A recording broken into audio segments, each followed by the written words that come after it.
Good morning.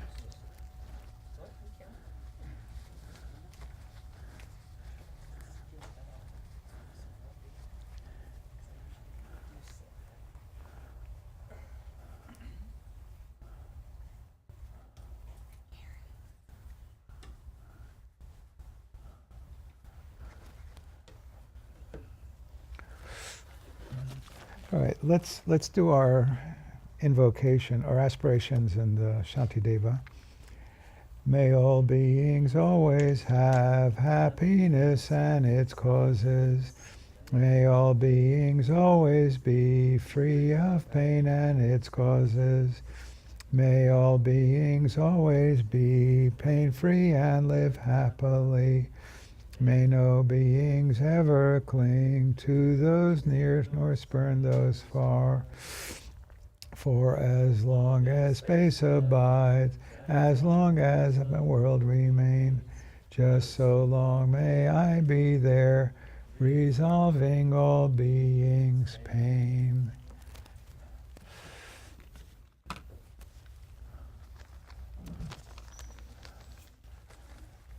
So good morning.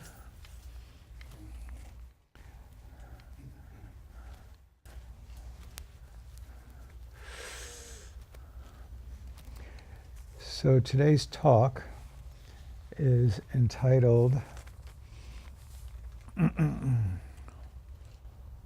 Smartphone Spiritual Practice.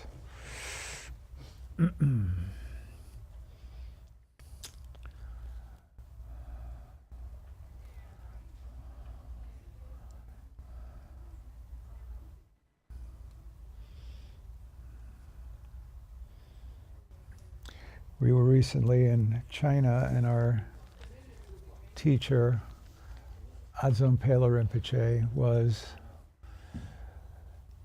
acting a little bit in the way that we associate in the West with Zen masters. So at a certain point, he was saying, bondage is freedom and freedom is bondage. And our eyes started rolling in our heads, and I think those are very, very useful phrases to contemplate. Bondage is freedom and freedom is bondage. And I'll be talking perhaps about the first wing of that. Bondage is freedom. And the talk that I will have three main parts. The first is about subjectivity. The second is about stance or view. And the third is about taking in and sending out, or donglen.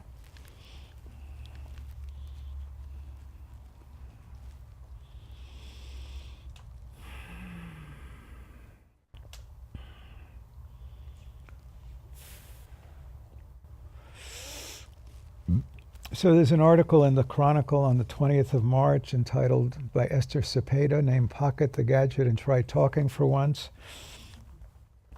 And she quotes Meg Wheatley, a book called So Far From Home, Lost and Found in Our Brave New World from 2012.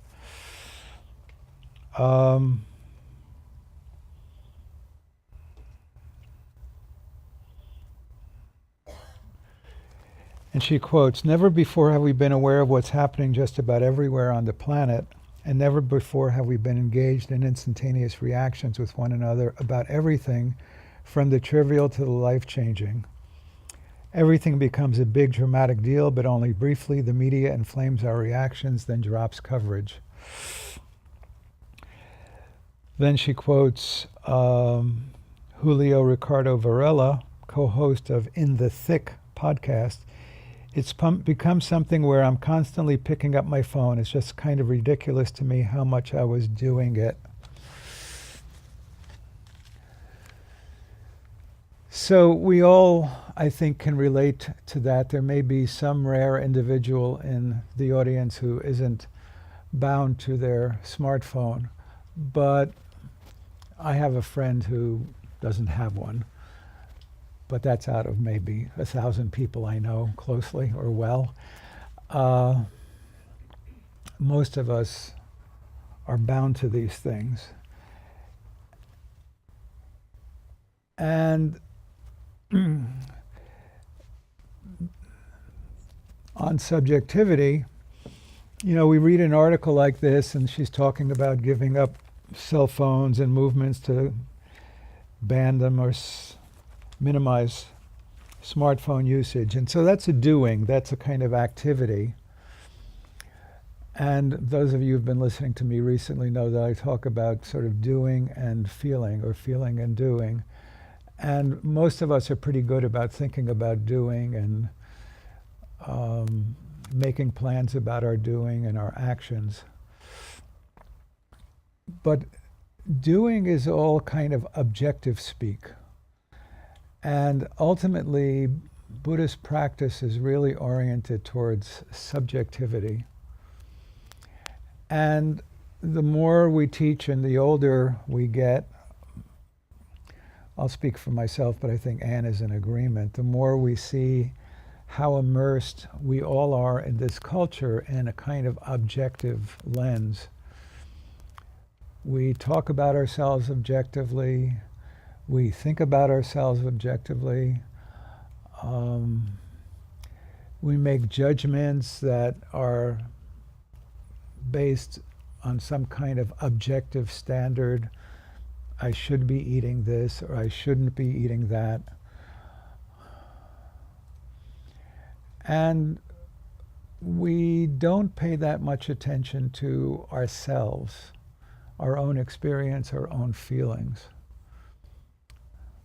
Even people who may seem to be immersed in feelings often don't allow themselves to actually sink into a really deep acquaintanceship with feelings, but they may just sort of skip from feeling to feeling to feeling.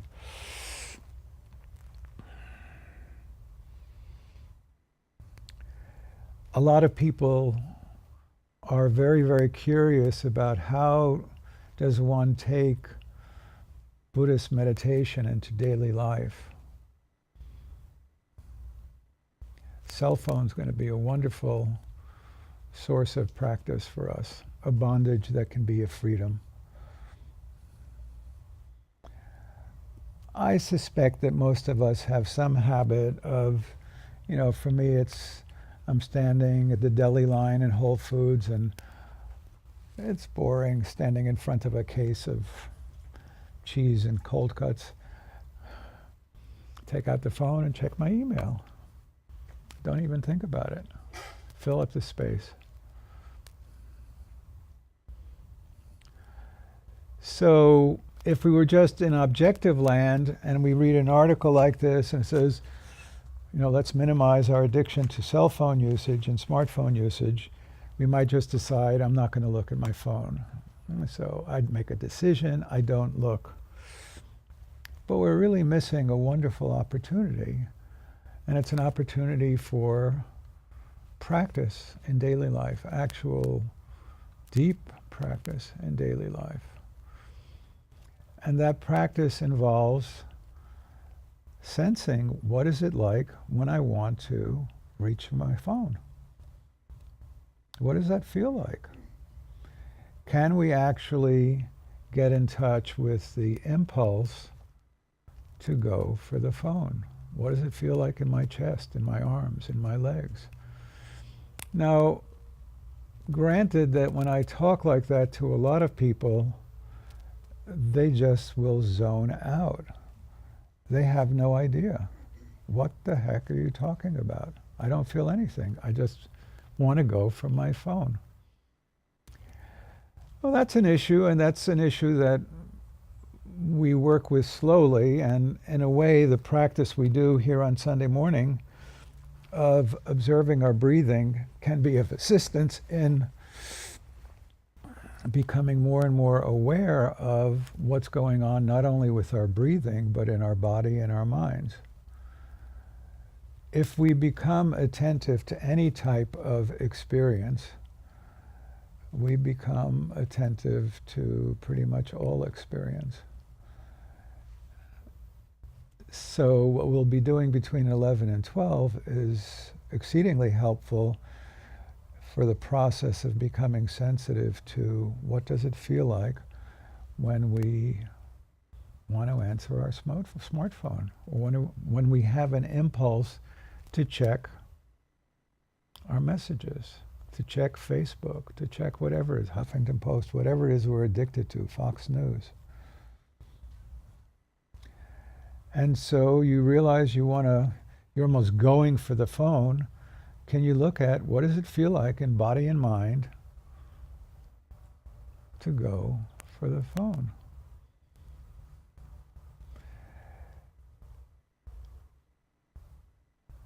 I have a couple of acronyms for mindfulness practice. I think I'm up to, at this point, wiser fact. I keep forgetting. But what is wiser? Wiser is, first of all, W is wonder. And so just to wonder, like, what am I feeling as I want to go for this phone? And you might notice, if you are going to slow yourself down, that you don't want to. We kind of like to be unaware and kind of asleep. We don't exactly want to wake up. So even taking on the practice of just, I'm going to observe what it's like going from my phone, you might feel some resistance. 1965 would be, what, about 50 years ago? 52 years ago? I was studying with a disciple of Gurdjieff. Some of you may know the name Gurdjieff. His name was Mr. Nyland. He was Gurdjieff's personal secretary. And my cousin Esther would go with me. And he gave us a homework assignment. We had to call one another. And the simple exercise was to call one another and ask if we were aware. Well, it was a little bit complicated because we had one phone in the house at the time, and it was located in the center of the house. I had to pull the phone and go into the bathroom if I wanted privacy. I don't know if any of you had such experiences in the old days. I had to pull the phone, go into the bathroom, call up my cousin Esther, and say, "Are you aware?" And she would ask me the same thing. This is essentially the same practice that I'm suggesting. Can you be aware when you have this impulse to pick up a phone? So can you have the wonder? Now you might find and you might feel that, well, this isn't, the Mormon Tabernacle Choir, and I expect when I meditate to have bells, whistles, music, chamber orchestra, uplift, and like amazing experiences. Well, really mindful awareness is something that's very, very even, clear, balanced, unprejudiced, precise, light.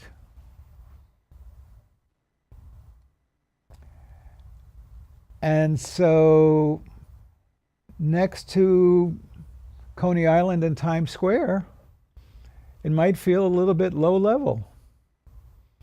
We're all a little bit addicted to manic states. It's kind of our culture. Zippity-doo-dah. And if it's just like observe what it feels like to go for your cell phone, how does that compare to looking at some wild and woolly Facebook tweet that's like the most amazingly beautiful picture you ever saw in your whole life, or somebody's got an image of some 3-year-old playing the violin like Beethoven? I mean, that's charges us up. But like, I'm feeling this kind of tug in my arm to go for my cell phone.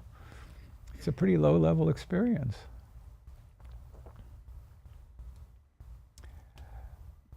But it's a movement from unconsciousness to consciousness, from unawareness to awareness, from bondage to freedom. So wiser, fact, Y, W is wonder, I is immediacy. Can we really be in the immediacy of our experience? That would include, we might have thoughts, we might have a voice saying, I want to get my damn phone, screw Harvey. Screw those suggestions for mindfulness practice. I'm really interested in this phone. Great. Can you give yourself a moment just to sort of even notice that? How great that is. Because having that capacity, when you want to say that kind of thing to your spouse or your boss, it might be very, very wonderful for you to have that pause that allows you to realize, well, I just wanted to tell my boss or my spouse some really nasty things, but I held my fire. Might have been a good decision. But if we don't have a kind of immediate ability to be aware of ourselves, it's hard. So wonder, immediacy, space. Can we just hold what our experience is in space?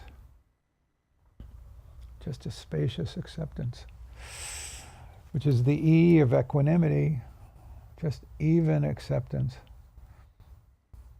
And then R is for reverence, wiser. You know, can we really have a reverential attitude towards ourselves?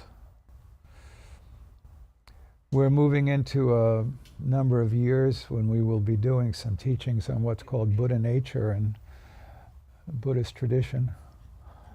The idea is that we're all innately and naturally Buddhas already. Obviously we don't feel that or experience that. Come on in, come on in, come on in, come in.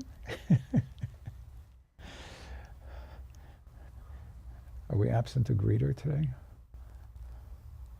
Anybody supposed to be a greeter? You are? Just make sure people can come in. Robert's doing it.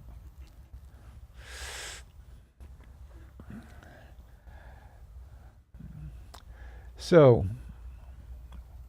wonder, immediacy, space, equanimity, and reverence.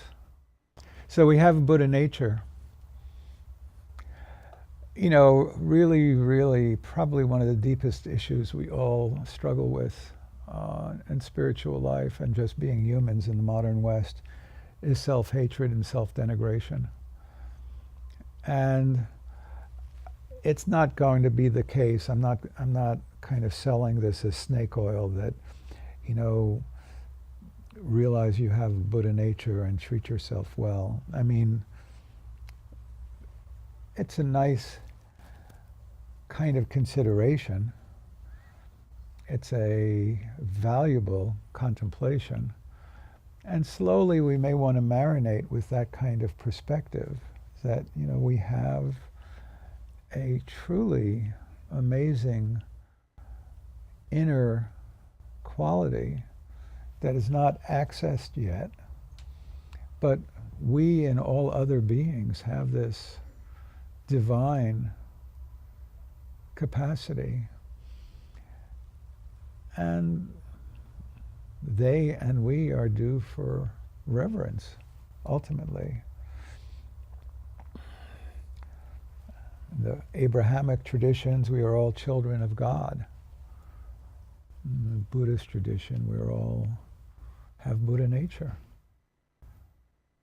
So, you know, I'm always, when I'm talking with students, kind of setting off an alarm when people diss themselves kind of automatically. Whether it's, I know I'm stupid, or I know I'm inferior, or I know I'm terrible at this, or I know I'm a jerk, or this is a terrible question. And we all do this. And the point isn't to beat ourselves up for our self-denigration. But just to note it, again, with wiser, wonder, immediacy, space, equanimity, reverence. Ronald Reagan is useful at this point. There I go again. beating myself up. But the point is, we're going to be noticing, what does it feel like to want to go for my smartphone? Really, really, what in my body, what in my mind, what does that feel like?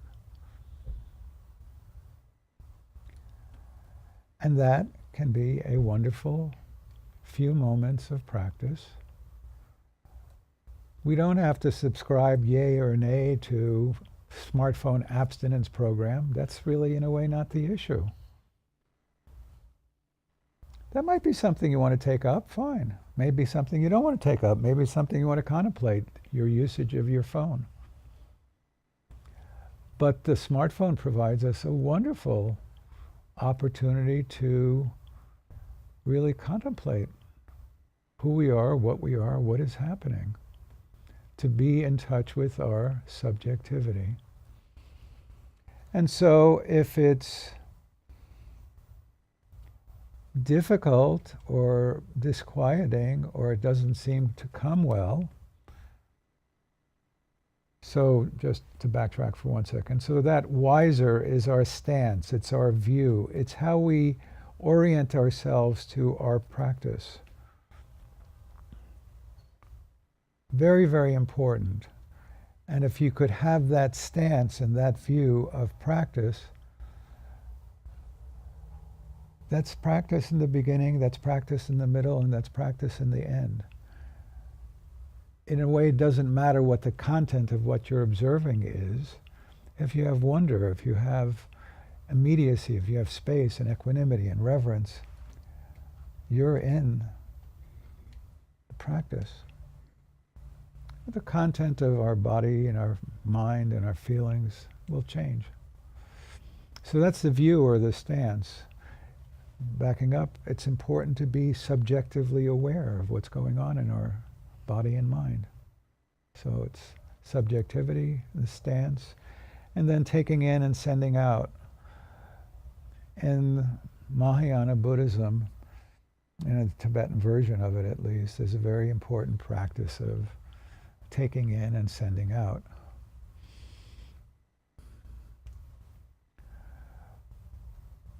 So let's say it was difficult to do this practice,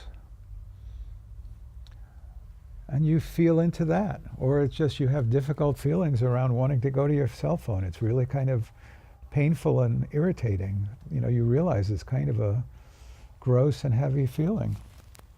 Great. If you're aware of that and you wish to tie it into another frame of practice, whatever difficulty I have or whatever discomfort I might be feeling with respect to wanting to go for my cell phone. I mean, it seems ridiculous, but it's real. Whatever discomfort I have in really feeling this urge to go for my cell phone, may I take on the discomfort of all sentient beings. May I take on the discomfort of all sentient beings. And we do that by inhaling a dark, smoky quality from all sentient beings. And we bring it into ourselves and into our heart, and in our heart we have a spaciousness that allows everything to dissolve. We allow all that discomfort to dissolve. Not we're holding on to other people's discomfort and becoming miserable ourselves. We dissolve it into the space of our deepest heart. So this feels uncomfortable to me. May I take on the discomfort of all sentient beings. You can do that, if you like, just by doing a few breaths. If you notice as you're mindful of this urge to pull your smartphone, that you end up feeling kind of spacious and open and relaxed, you can have the aspiration, may others all feel this openness and spaciousness and relaxedness. And so we breathe out light and love and wonderful qualities. We breathe out love and kindness. And so if we're feeling good, we can just breathe out a few times light and love to others. Or if we like, We take in the discomfort of others, and we breathe out love and kindness. We take in the discomfort, kind of a smoky, dark presence, dissolve it into the deepest spaciousness of our heart, and breathe out love and kindness to others. So, we're just starting with a $250 device. We want to look at it. Might be more for all I know. We feel the urge to look at it, Lord knows where. We notice that as an opportunity to become mindful of ourselves. We feel what it feels like to want to go for that smartphone, and we're with ourselves. We give that some time. At the end of that, if we wish, if it's been discomfortable or uncomfortable, we can do a practice of taking on the uncomfortability of other beings. We still want to breathe out some light and comfort to others and ourselves. Or if it's been really a very sweet experience, we can still take on the discomfort of others and we breathe out light and comfort to others. I guess there would be a moment for one or two questions, maybe if somebody had one or two questions. Does anybody have a question about all of this? Smartphone practice?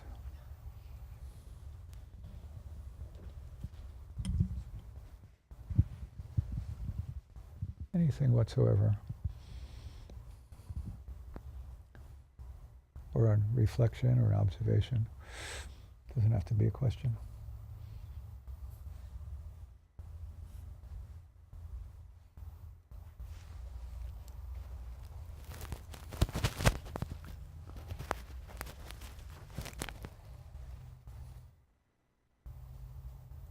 Is that on?